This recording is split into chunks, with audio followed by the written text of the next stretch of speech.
Topic है वो है पादप जनन की विशिष्ट विधियां हैं। क्या देखा है? पादप जनन की विशिष्ट विधियां।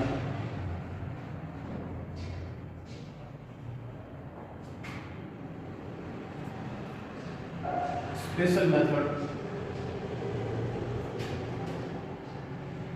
Of plant production.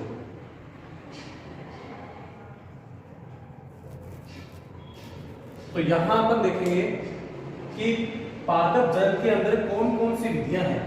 वैसे तो अपन जानते हैं मैन जो विधियां कौन सी रहती है, यहाँ पादपों के अंदर आती है, सेक्सुअल आती है, एसेक्सुअल आती है, वेजिटेटिव आती है।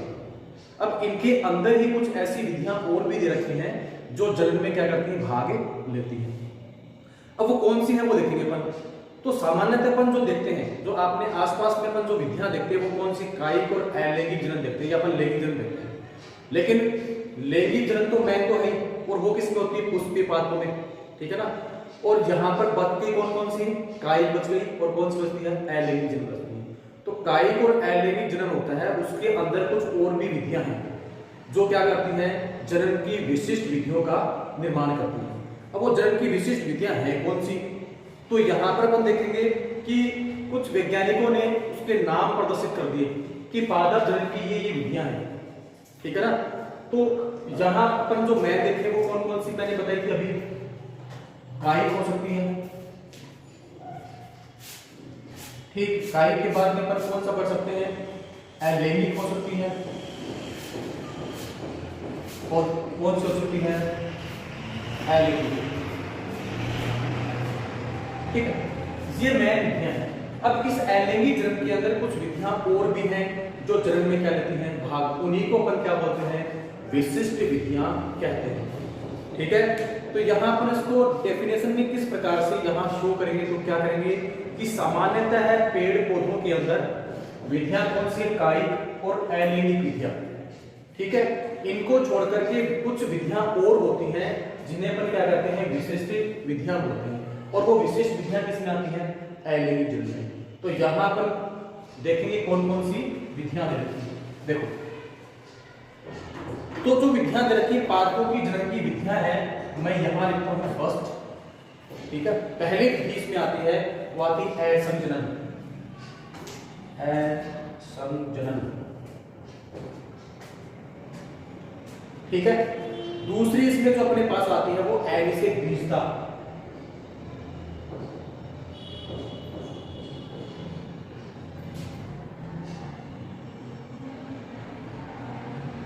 दूसरी बन गई अनिषेक। तीसरी यहां पर देखते हैं वो आती है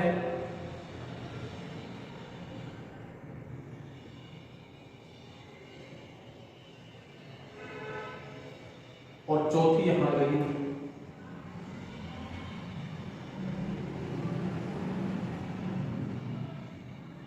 कायिक जनन।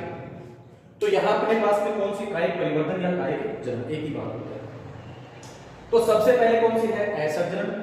सेकंड कौन सी आती है इसके अंदर, अनिषेक आती है। थर्ड इसमें आती है सूक्ष्म परिवर्तन आता है, और ये कौन सी हो गई, कायिक जनन।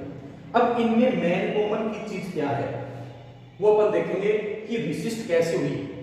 विशिष्ट इसलिए हो गई क्योंकि पीछे अपन ने देखते हैं अपन, तो यहाँ अपने पास क्या आती है कि जो लैंगिक जनन होता है उसमें होता है निषेचन। इसमें मेल और फीमेल दोनों क्या है, भाग लेते हैं। इसमें कौन कौन से हैं, मेल और फीमेल इसमें क्या लेंगे, भाग लेंगे। लेकिन इन विधियों में क्या होता है, निषेचन नहीं होता। बिना निषेचन के ही क्या है, भ्रूण बन जाता है। इसलिए ये कौन सी विधियां होगी, विशिष्ट विधियों के अंतर्गत आती है। तो इसमें निषेचन नहीं है, इसका मतलब क्या होगी, ये विशिष्ट। इसमें या तो मेल भाग लेगा सिंगल, या कौन भाग लेगा, फीमेल, ठीक है। किसी एक से ही क्या बन जाएगा, भ्रूण बन जाएगा, और उससे क्या बनेगा, नया पादप बनेगा। इसलिए इन विधियों को क्या कहते हैं, विशिष्ट विधियां कहते हैं। तो सबसे पहले अपन बात करते हैं असंजनन की, कि जो असंजनन है वो है क्या। तो यहां देखते हैं अपन असंजनन, ठीक है। इस असंजनन में अपन देखेंगे कि होता क्या है, ठीक है। इसको अपन बोल सकते हैं, दूसरा जो इसका नाम है अपॉक्सी बोल सकते हैं,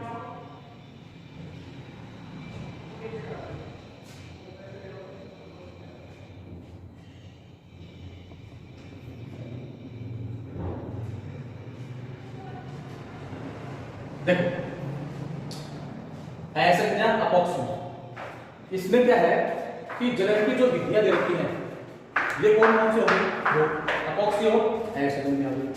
तो यहां पर अपन बात करते हैं इसकी डेफिनेशन की। सबसे पहले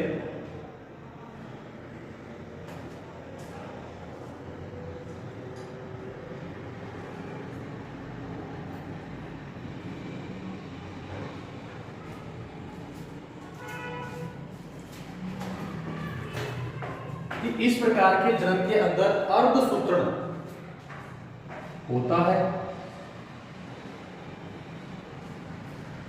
परंतु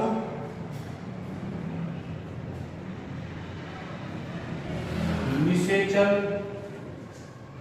नहीं होता।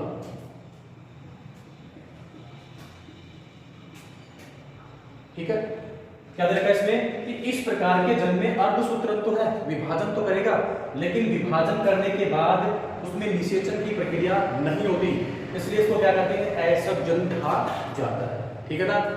विभाजन कौन कौन से कर सकते हैं अपन, समसूत्री हो सकता है या अर्धसूत्री, तो वो विभाजन तो जाएंगे, लेकिन इसमें विभाजन से वो फिर मेल गेमेट और फीमेल गेमेट भी बन जाते हैं, लेकिन निषेचन नहीं होगा, इसलिए ये क्या बन जाता है, असंजन हो जाएगा। ठीक, तो यहाँ इसकी डेफिनेशन तो आ गई, लेकिन यहाँ पर एक बात और देखते हैं कि जो असंजन है वो दिया किसने था। ठीक है ना, कौन से वैज्ञानिक थे जिन्होंने इस असंजन को पढ़ा। तो यहाँ पर देखते हैं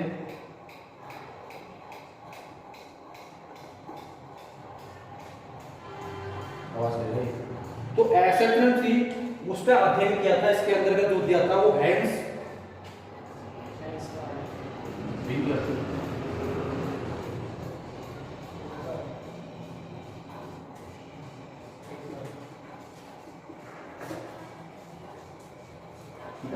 ये जो वैज्ञानिक थे हैंस विंगलर, इन्होंने असंजन के बारे में अध्ययन किया था कि इसमें निषेचन नहीं होता है, इसलिए इसको किस में डाल दिया था अपने विशिष्ट विधियों के अंदर, इसको इसके अंदर अपन पढ़ते हैं इसके अंदर। उसके बाद में देखो आता है इस असंजन में, अभी मैंने कितनी नर्व लिखे थे, 4 लिखे थे। कौन कौन से लिखे थे, असंजन लिखा था, अनिषेक बीजता लिखा था, उसके अंदर अपने पास में आया था, सूक्ष्म प्रवर्धन लिखा था और कायिक परिवर्तन लिखा था। अब इस असंजन के अंदर कुछ वैज्ञानिक थे, कुछ एम्ब्रियोलॉजिस्ट थे, ठीक है ना, उन्होंने क्या किया कि असंजन के अंतर्गत अनिषेक बीजता और ये जो कायिक परिवर्तन है उसको भी किसने रख दिया, असंजन में, कि उन्होंने कहा कि उनमें भी क्या है, निषेचन नहीं होता, वो इनके समान ही होता है, इसलिए उसको किसने रख दिया, असंजन में। बाकी तो वैसे अलग टॉपिक है, लेकिन उनके अकॉर्डिंग क्या था कि असंजन में ही उनको शामिल कर सकते हैं। ठीक है ना, तो शामिल करने के बाद में, क्योंकि उनमें भी क्या है, निषेचन में भाग नहीं लेते, उनके अंदर मेल गेमेट और फीमेल गेमेट तो है, लेकिन कोई भी एक भाग उसमें पार्ट जो होता है या तो मेल होगा या फीमेल, उससे एक से ही क्या बन जाएगा, भ्रूण बनेगा या नया पादप बन जाता है। ठीक है, तो इस वैज्ञानिक ने इसके बारे में पता किया। अब उन एम्ब्रियोलॉजिस्ट थे, उन वैज्ञानिकों के अनुसार जो असंजन है उसके भाग बना दिए 2। कितने भाग बन गए, यहाँ पर 2 भाग दे रखे। फर्स्ट दे रखा है इसमें बीजाणुपिंड,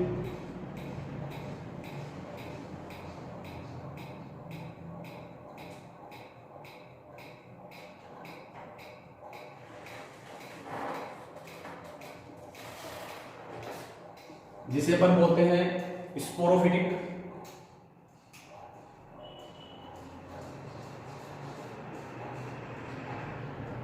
दूसरा इसमें आता है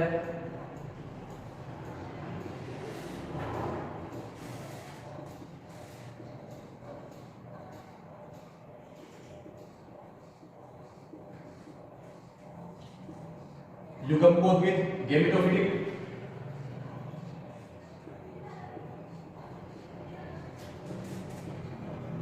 ठीक है। तो उनके अनुसार कितने हो गए, 2 प्रकार के। इसमें क्या रहता है, बीजाणु, और इसमें क्या है, गैमेटो। ठीक है ना, नाम से दोनों में अंतर डिफरेंट है।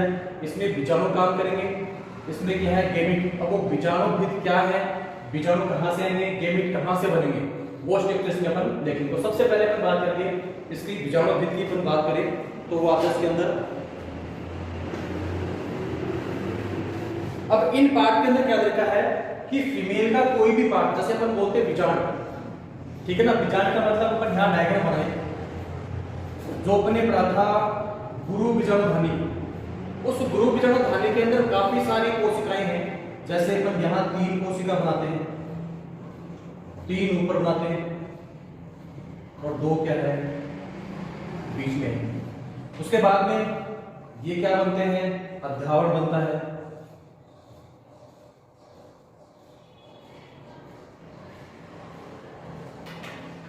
तो यहां पहले पर नाम लिख लेते कौन कौन से यहाँ नाम है, क्योंकि ये काफी इसके नाम आएंगे कि कभी तो इस इनके अंदर से भ्रूण बनेगा, कभी इसके बाहर से, तो कौन कौन से भ्रूण बनेंगे वो देखेंगे। ऊपर वाले जो भाग बनते हैं उसे बोलते हैं अपन प्रतिमुखी, ये क्या बनती है एंटीपोडल, प्रतिमुखी कोशिकाएं।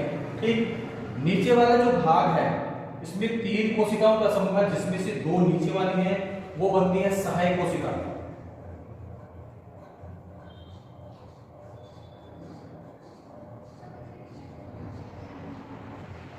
ऊपर जो दे रखी है वो कोशिका होती है अंड कोशिका, या अपन बोलते हैं अंडा बोल सकते हैं उसको। बीच में है वो कौन सी होगी, ध्रुव कोशिकाएं।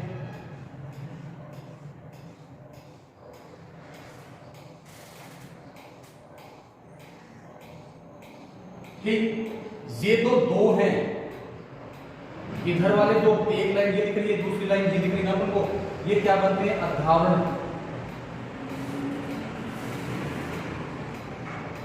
एक अंदर की तरफ होता है, दूसरा बाहर की तरफ होता है।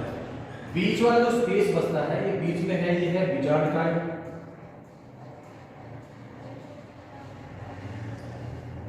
तो इन सभी से क्या है, कोई भी इनके अंदर कोशिकाएं हैं, इनसे क्या बनेंगे भ्रूण बनेंगे। तो इसमें ज्यादातर भाग कौन ले रहा है, फीमेल पार्ट है वो भाग ले रहे हैं, और वो फीमेल पार्ट से ही क्या बन जाएगा भ्रूण बन जाएगा।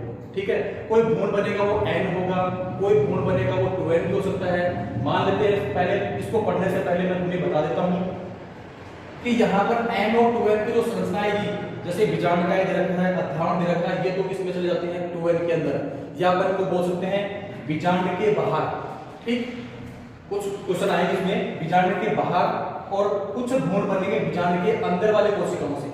अगर आप जब भी अपन बात करेंगे बीजांड के बाहर, तो याद रखना अपने पास दिमाग में करना चाहिए अध्यावरण और बीजांडकाय। और जब अपन बात करेंगे अंदर, तो प्रतिमुखी कोशिका, सहायक कोशिका, अंड कोशिका या ध्रुव कोशिका, इनसे क्या बनेगा भ्रूण बनेगा। ठीक है, तो अपन बात करते हैं बीजाणुद्भिद की। बीजाणुद्भिद में क्या होगा कि इस प्रकार की संरचना के अंदर या इस प्रकार के जन्म में भाग कौन लेंगे, एक तो आएगा बीजांडकाय, दूसरा भाग लेगा इसमें अध्यावरण। ठीक है, तो भ्रूण किससे बनेगा, बीजांडकाय से बनेगा, अध्यावरण से बनेगा। इसका मतलब है कि ये सभी के सभी क्या हैं 2n, सभी के सभी क्या हो जाएंगे 2n होंगे। तो इससे जो भ्रूण बनेगा वो भी किस प्रकार का होगा 2n प्रकार का, क्योंकि इसमें कोई विभाजन तो हुआ नहीं है। तो ये कैसा बनेगा 2n का 2n, मतलब इससे जो संरचना बनेगी या भ्रूण बनेगा वो कैसा होगा द्विगुणित होगा। ठीक है, क्योंकि ये भी संरचना है वो भी कैसी है 2n, तो इनसे बनने वाली संरचना भी क्या होगी 2n होगा। उसे अपन क्या कहते हैं बीजाणुद्भिद एक्सोजन। और देख सकते हो यहाँ मैंने बना रखी, ये तो बीजांडकाय है और ये क्या है अध्यावरण, इनसे क्या बन गया भ्रूण। और अपन बात करें क्या है, देखो ऊपर जो टॉपिक अपना क्या है एक्सर्जन, इसमें मैंने डेफिनेशन में क्या लिखा अर्धसूत्रम तो होगा लेकिन निषेचन नहीं होगा। तो इसमें बिना निषेचन के क्या बन गए भ्रूण बन गए, अपने आप ही क्या बन जाएंगे भ्रूण की प्रक्रिया बन जाएगी। ठीक है, इसलिए इसको क्या कहते हैं बीजाणुद्भिद कहते हैं। उसके बाद में अपने पास आता है दूसरा, सेकंड नंबर जो आता है वो आगे इसमें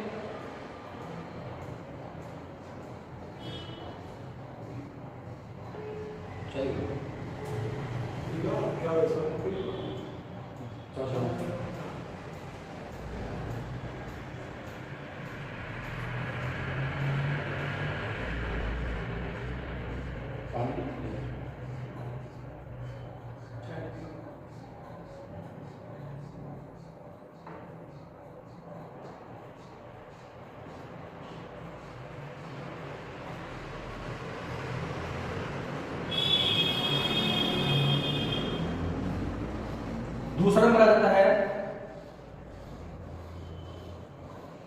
युग्मकोद्भिद।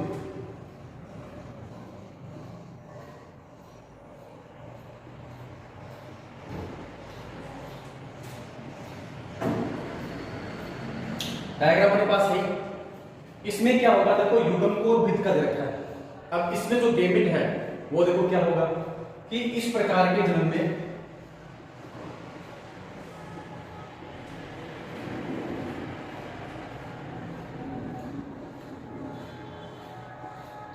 ये क्या है, भ्रूणकोश।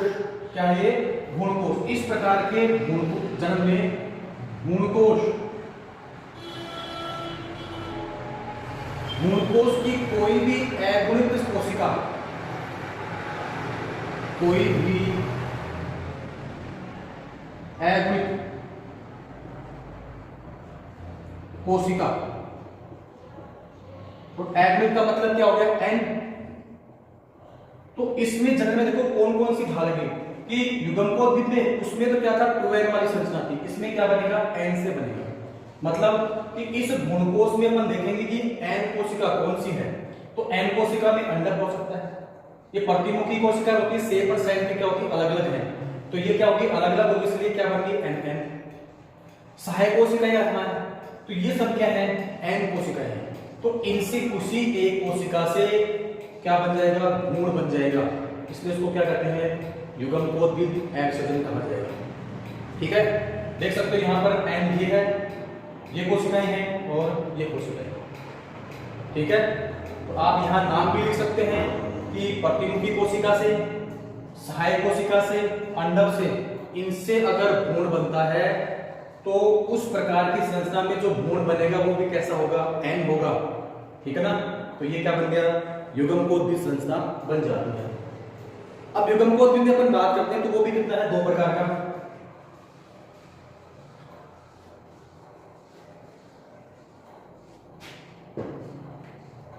तो फर्स्ट इसमें आता है अनिषेक जनन, दूसरा इसमें है अपयुग्मन।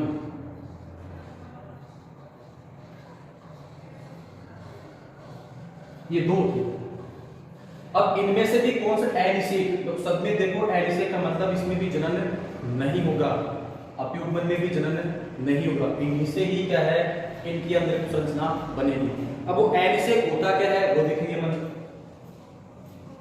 तो अनिषेक में तो क्या है, अनिषेक जनन, मतलब निषेचन तो है इसमें, लेकिन निषेचन की प्रक्रिया देखो होगी कैसे, देखो अनिषेचन का मतलब यहां देखो क्या है, ये कौन सी संरचना है, अंडक।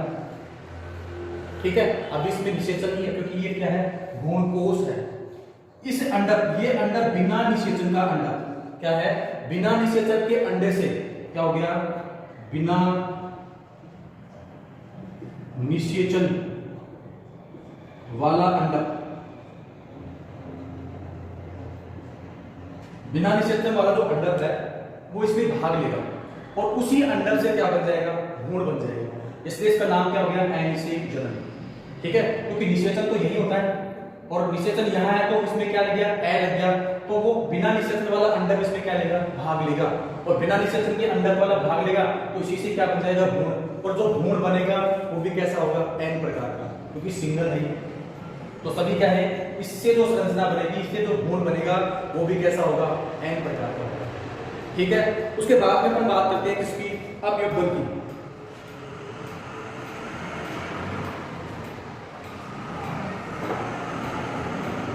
अब सहायक कोशिका 2 नंबर आ गया, कौन सा, अपयुग्मन।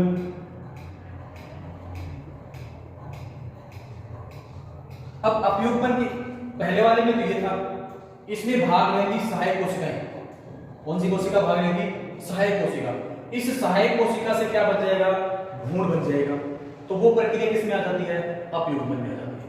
मतलब सभी के सभी ये भाग देखो कौन सा भाग है, ये फीमेल भाग है। इस फीमेल भाग के अंदर कोई भी कोशिका होती है, चाहे वो n से हो या 2n से हो, इन सभी से ही क्या बनेंगे, भ्रूण बनेंगे। और जो भ्रूण बनेगा वो अपने जनक के क्या होगा, समान होगा, इसमें कोई विभिन्नता नहीं आएगी। क्यों नहीं आएगी? क्योंकि इसमें केवल एक युग्मक ही भाग लेता है। शुरुआत में मैंने बताया था कि जो जनन विशिष्ट क्यों दे रखा था, क्योंकि जनन में मेन कौन सी होती है? कायिक बताया था मैंने। दूसरा कौन सा दिया था इसमें? लैंगिक जनन। और ये जो प्रक्रियाएं हैं ये सब किसमें आती हैं? अलैंगिक जनन में। और अलैंगिक जनन का मतलब होता है कि मेल और फीमेल में से कोई भी एक भाग लेता उसमें, इसलिए उसमें एक भाग लेगा तो विभिन्नता उसमें नहीं आती, वो अपने पेरेंट्स के क्या होगा? इक्वल होगा। ठीक है, उसके बाद में हम बात करते हैं। तो ये तो सभी बताया था जो वैज्ञानिक थे हेंस, उन्होंने, लेकिन अपने भारत के अंदर भी कुछ वैज्ञानिक थे जिन्होंने कहा था कि ऐसा जनन के अंतर्गत कुछ और विधियां दे रखी हैं, उनको किस प्रकार से अपन विभाजन किया था। तो अपने पास जो वैज्ञानिक थे वो थे भारतीय वैज्ञानिक।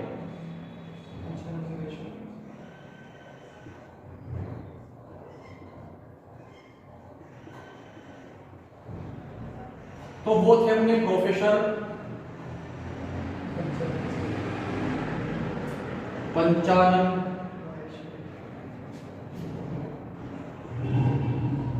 माहेश्वरी। ये थे अपने भारतीय वैज्ञानिक। इन्होंने भी वनस्पति विज्ञान के अंदर काफी योगदान दिया है।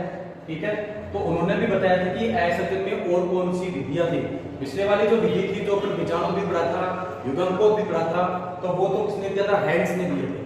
ठीक है, और अपने वाले जो वैज्ञानिक थे, भारतीय वैज्ञानिक प्रोफेसर पंचानन माहेश्वरी थे, जिन्होंने बताया था कि असर्जन में कौन सी विधियां आती हैं। इन्होंने अध्ययन भी किया था, नींबू है, संतरा है, जो पॉली एम्ब्रियोनिक संरचनाएं आती हैं उनके बारे में भी इन्होंने कुछ बताया था। लेकिन अपन बात करेंगे सबसे पहले असर्जन के अंदर। ठीक है, तो ये भारतीय विज्ञान। अब इन्होंने जो संरचना में डिवाइडेशन किया था अकॉर्डिंग टू किसके? भ्रूणकोश के अकॉर्डिंग, कि भ्रूणकोश के अंदर कौन कौन सी संरचनाएं हैं, उसके आधार पर भाग बना दिए, 4 भाग बना दिए। तो फर्स्ट अपन पढ़ेंगे इसमें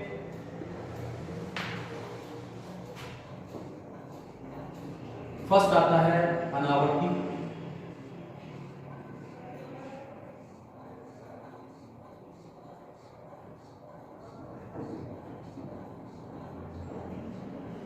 दूसरा अपन कर सकते हैं अनावर्ती आ गया, पुनरावर्ती,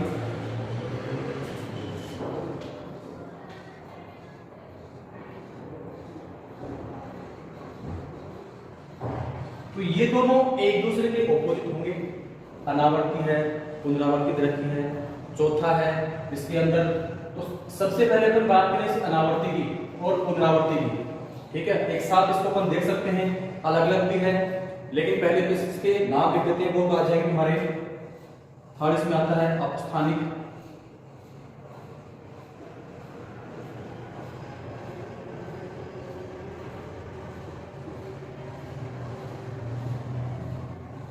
ठीक है। मैं तो देखो जो थे वो 2 ही थे, लेकिन ये भी कुछ भाग के अंतर्गत आ जाते हैं। इसमें भी कुछ भ्रूणकोश की विधियां आती हैं, 1 या 2। तो सबसे जो मेन इंपोर्टेंट है वो आवर्ती और अनावर्ती है, ये भी इसी के अंदर आ जाएंगे। इसको अपन बात करेंगे तब ये अपस्थानिक भी इसके अंदर आ जाएगा, दूसरा जो आएगा वो भी इसके ऊपर वाले में आ जाएगा। ठीक है, लेकिन मेन जो पार्ट है वो कितने हो जाएंगे? 4 भाग। तो उसके बाद में दूसरा, तीसरा और चौथा नंबर आएगा वो आता है कायिक परिवर्तन, क्योंकि कायिक परिवर्तन शुरुआत में अपने विशिष्ट विधियां लिखी थी, तो चौथे नंबर पे भी क्या था? कायिक परिवर्तन था। तो यहां भी अपन कायिक परिवर्तन को देख लेंगे, वो एक ही बात है। तो इन्होंने कितने भाग बना दिए इसके? 4 भाग, अनावर्ती, पुनरावर्ती, अपस्थानिक और कायिक परिवर्तन। ठीक है, हाँ आपने जो नोट्स में दिए ना, हाँ, उनमें इनकी डेफिनेशन नहीं दे रखी है। किस किन की? अनावर्ती की तो दे रखी है, लेकिन ये 3 अनावर्ती की नहीं दे रखी। सारे दे रखे, ठीक है ना। तो अनावर्ती की बात करें पहले, तो सबसे पहले अनावर्ती के बारे में बात करेंगे। तो एक वैज्ञानिक थे जॉर्जेंस,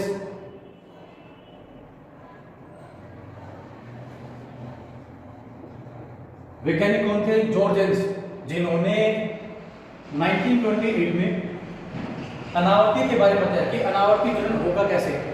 ठीक है ना। तो अभी मैंने जो फीमेल पार्ट बनाया था वो क्या थी, गुरु बीजाणुधानी, ठीक है ना। उस गुरु बीजाणुधानी का मतलब हो गया गुरु बीजाणु मातृ कोशिकाएं, ठीक है ना। तो गुरु बीजाणु जो मातृ कोशिकाएं हैं उनके अंदर विभाजन होगा, क्या है, अपन यहाँ उसको डायग्राम लेके चलते हैं। गुरु बीजाणु मातृ कोशिका सिंगल कोशिका होती है, कैसी होती है, सिंगल कोशिका, ये लोग सिंगल कोशिका बन गई, ठीक। इस सिंगल कोशिका से विभाजन होगा अर्धसूत्री विभाजन। इसमें कौन सा विभाजन हुआ, ये क्या बनाई अपन ने, मदर सेल, मदर सेल, ठीक। इस मदर सेल के अंदर होगा विभाजन, को भी अर्धसूत्री विभाजन, अर्धसूत्री विभाजन। और तुम जानते हो अर्धसूत्री विभाजन के अंदर कोशिकाओं की जो संख्या होती है वो कितनी होगी, 4। तो यहां पर कोशिका कितनी कर दी, 4, 1 2 3 और 4, कितनी कोशिका बन गई, 4 कोशिका बन गई। इन 4 कोशिकाओं में मतलब ये क्या बन गए, 4 गुरु बीजाणु बन गए, टेट्रा मेगास्पोर बन गई, ठीक है। तो ये 4 बन गए, इस 4 में से 3 को, ये 3 क्या हो जाएंगे, नष्ट हो जाएंगे, इससे 1 बचा, इससे 1 जो मेगास्पोर है उससे क्या बनेगा, भ्रूणकोश बनेगा, ठीक। और भ्रूणकोश से क्या बन जाएगा, फिर भ्रूण बनेगा। तो इस प्रकार की संरचनाओं क्या कहते हैं, अनावर्ती असर्जन कहते हैं। ये जो प्रक्रिया है, धतूरा है, साथ में मक्का है, उनके अंदर इस प्रकार की संरचना पाई जाती है। अगर आप इसको समझ रहे हो, ठीक है, अगर नहीं आ रहा है तो उसको मैं प्रोसेस करके बता सकता हूं तुम्हें कि इस एक से कैसे बनेगा। तो देख लो एक बार वो भी। तो सबसे पहले मैंने क्या कहा है कि अपने पास में क्या है, मदर सेल है, ये क्या है, मदर सेल। इस मदर सेल में विभाजन होगा और वो भी कौन सा है, अर्धसूत्री विभाजन। अर्धसूत्री होगा तो कोशिकाएं कितनी बनेगी, 4, ठीक। उनमें से 3 हैं, उनको कर दो नष्ट, डिस्ट्रॉय हुई, तो बच गई कितनी वापस, 1। अब इस एक कोशिका कितनी बन गई, 1। अब इससे भ्रूणकोश कैसे बनेगा वो देखो, एक कोशिका केंद्र कितना, 1, बार बार विभाजन होंगे तो 1 से कितने बन जाएंगे, 2, 2 से कितने बनेंगे, 4, ठीक। और 4 से कितने बन जाएंगे, 8, 1 2 3 4, 1 2 3 4, ठीक। 4 से अब ये क्या बन गया, पूरा का पूरा भ्रूणकोश बन गया। तो 3 तो ऊपर, 2 बीच में, 3 नीचे, तो ये क्या बन गया, भ्रूणकोश। और इससे क्या बन जाएगा, भ्रूण बन जाएगा, ठीक है।